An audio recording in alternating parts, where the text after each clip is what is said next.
Hi, today I'm here to read to you from the Urantia book, and I'm reading from paper 182 in Gethsemane. This is after they've returned from John Mark's home after the Last Supper. So they return to their camp at Gethsemane Park, and it's the last hour before the betrayal. Okay? All right. The apostles were greatly shocked when they returned to their camp and found Judas absent. While the 11 were engaged in a heated discussion of their traitorous fellow apostle, David Zebedee and John Mark took Jesus to one side and revealed that they had kept Judas under observation for several days and that they knew he intended to betray him into the hands of his enemies. Jesus listened to them, but only said, "My friends, nothing can happen to the Son of Man unless the Father in heaven so wills. Let not your hearts be troubled. All things will work together for the glory of God and the salvation of men." The cheerful attitude of Jesus was waning. As the hour passed, he grew more and more serious, even sorrowful. The apostles, being much agitated, were loath to return to their tents, even when requested to do so by the Master himself. Returning from his talk with David and John, he addressed his last words to all 11, saying, "My friends, go to your rest. Prepare yourselves for the work of tomorrow. Remember, we should all submit ourselves to the will of the Father in heaven. My peace I leave with you." And having thus spoken, he motioned them to their tents. But as they went, he called to Peter, James, and John, saying, "I desire that you remain with me for a little while." The apostles fell asleep only because they were literally exhausted. They had been running short on sleep ever since their arrival in Jerusalem. Before they went to their separate sleeping quarters, Simon Zelotes led them all over to his tent, where were stored the swords and other arms, and supplied each of them with his fighting equipment. All of them received these arms and girded themselves therewith, except Nathanael. Nathanael, in refusing to arm himself, said, "My brethren, the Master has repeatedly told us that his kingdom is not of this world, and that his disciples should not fight with the sword to bring about its establishment." I believe this. I do not think the Master needs to have us employ the sword in his defense. We have all seen his mighty power and know that he could defend himself against his enemies if he so desired. If he will not resist his enemies, it must be that such a course represents his attempt to fulfill his Father's will. I will pray, but I will not wield the sword. When Andrew heard Nathanael's speech, he handed his sword back to Simon Zelotes, and so 9 of them were armed as they separated for the night. Good job, Nathanael and Andrew. Resentment of Judas's being a traitor for the moment eclipsed everything else in the apostles' minds. The Master's comment in reference to Judas, spoken in the course of the last prayer, opened their eyes to the fact that he had forsaken them. After the 8 apostles had finally gone to their tents, and while Peter, James, and John were standing by to receive the Master's orders, Jesus called to David Zebedee, "Send to me your most fleet and trustworthy messenger." When David brought to the Master one Jacob, once a runner on the overnight messenger service between Jerusalem and Bethsaida, Jesus, addressing him, said, "In all haste, go to Abner at Philadelphia and say, the Master sends greetings of peace to you, and says that the hour has come when he will be delivered into the hands of his enemies.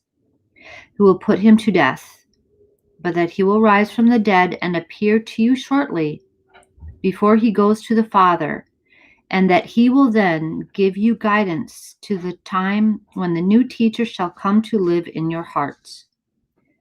And when Jacob had rehearsed this message to the master's satisfaction, Jesus sent him on his way, saying, "Fear not what any man may do to you, Jacob.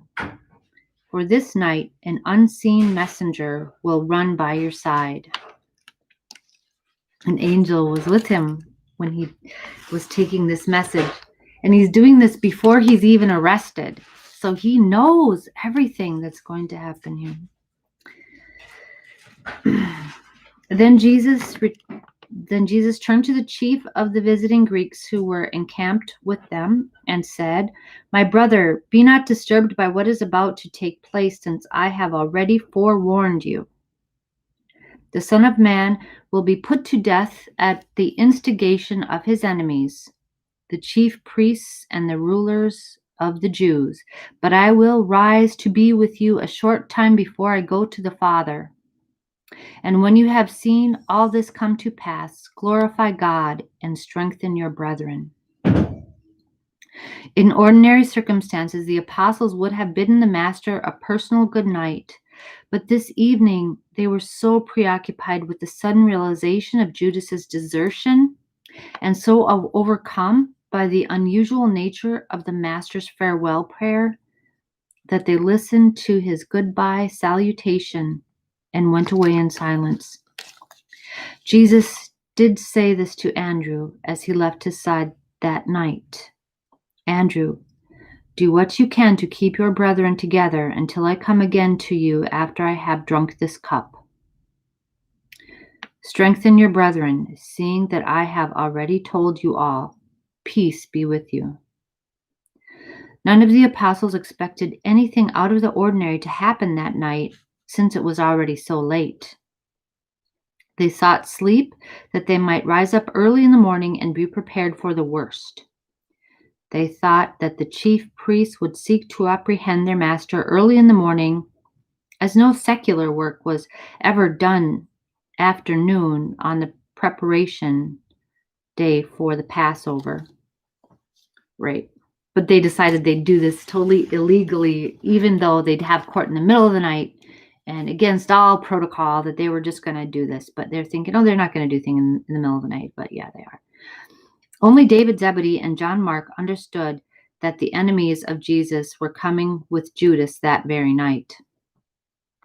David had arranged to stand guard that night on the upper trail which led to the Bethany-Jerusalem road, while John Mark was to watch along the road coming up by the Kidron to Gethsemane.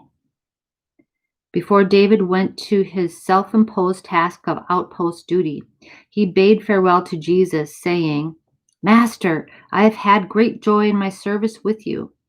My brothers are your apostles, but I have delighted to do the lesser things as they should be done.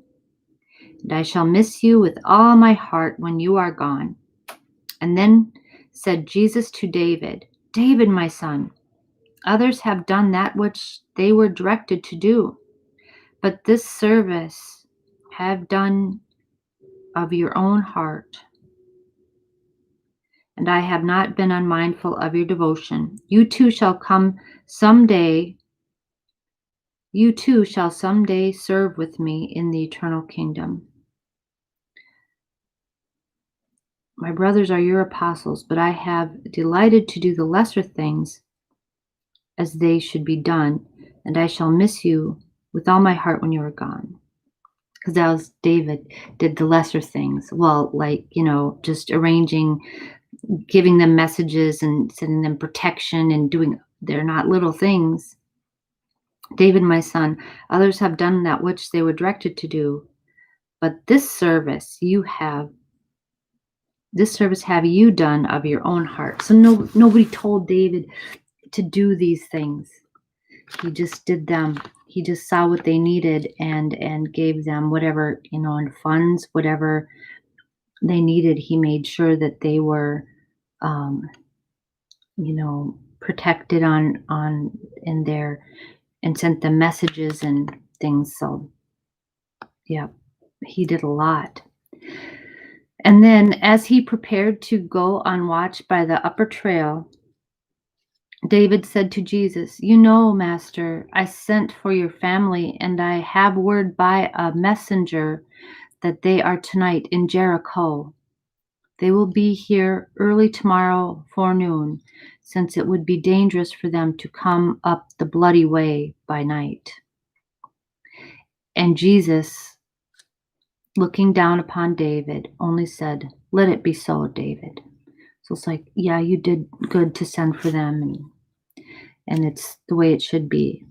When David had gone up to Olivet, John Mark took up his vigil near the road which ran by the brook down to Jerusalem.